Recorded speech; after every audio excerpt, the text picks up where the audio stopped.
These are samples of cards used in the game. Each card represents something from the Bible. So this card represents prophets and priests in the Bible and has blue squares. This card represents shepherds in the Bible and has green circles. This card represents rulers and judges and has orange triangle.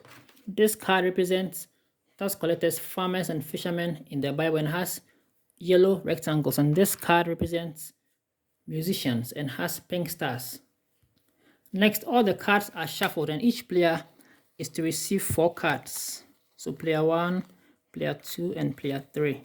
Now turn the cards over. Starting with player 1, recite Psalm 23 verse 1. So the Lord is my shepherd, I shall not want. A correct recital is 3 marks.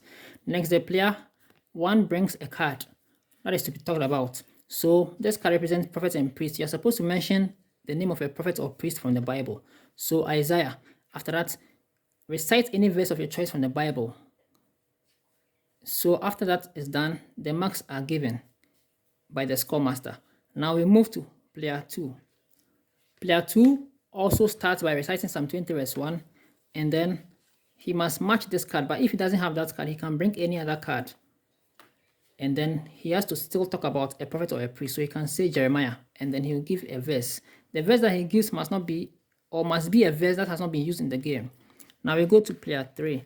Player 3 recites Psalm 20 verse 1, and then next he brings a card. So he has that card, so he brings that card. So he mentions maybe Ezekiel, and then a verse of his choice from the Bible. Now this is how round 1 looks like. So at the end of round 1, we realize that player 1 brought this card, player 2 brought this card, and player 3 brought this card. Player 3 was able to match player 1's card by bringing the same card. And now player 1 has 3 squares, player 3 has 5 squares. This means that player 3 has authority or cancels player 1's card because he has 5 squares and player 3 has 3 squares. 5 is more than 3. That means that in the next round, player 3 is the one who is going to request a card to be talked about. So in round 2, player 3 brings this card. So we go straight to the category. So he mentions a ruler or a judge, so maybe David, and then a verse of his choice from the Bible. Now we go to player 1. Player 1 has that card, so he brings it. He mentions maybe Solomon and a new verse of his choice from the Bible. And then we go to player 2.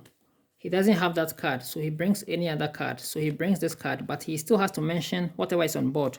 So a ruler or judge, so he can say Deborah. Now we go to the cards. Player 3 bought this card, player 1 bought this card, player 2 bought this card. Player 3 has 4 triangles, player 2 has 2 triangles. Because player 3 has more triangles, that is 4 triangles, and player 1 has 2 triangles, player 3 will be the one to ask us a new card in the next round. But because we've just finished round 2, at the end of round 2, the score master must give each player 2 extra cards so that they'll have more cards in the other rounds. So the cards are given 2, 2, 2.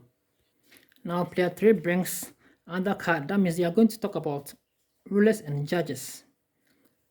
So he talks about a ruler, maybe Deborah, and then a verse of his choice. Now player 1 has that card. He brings that card. He mentions one person from the category that has not been mentioned by anyone, and then a verse that has not been mentioned by anyone. Now we go to player 2. He doesn't have that card, but he must bring one card. So he brings this card, but still has to talk about one ruler or judge and then give a verse of his choice. Now in this round, realize that player 3 has 5 triangles and then player 1 has 3 triangles. That means that the next round, player 3 will be the one to ask for a new card. So the game continues in turns, and whoever has 24 marks at the end of any round wins the game. Thanks.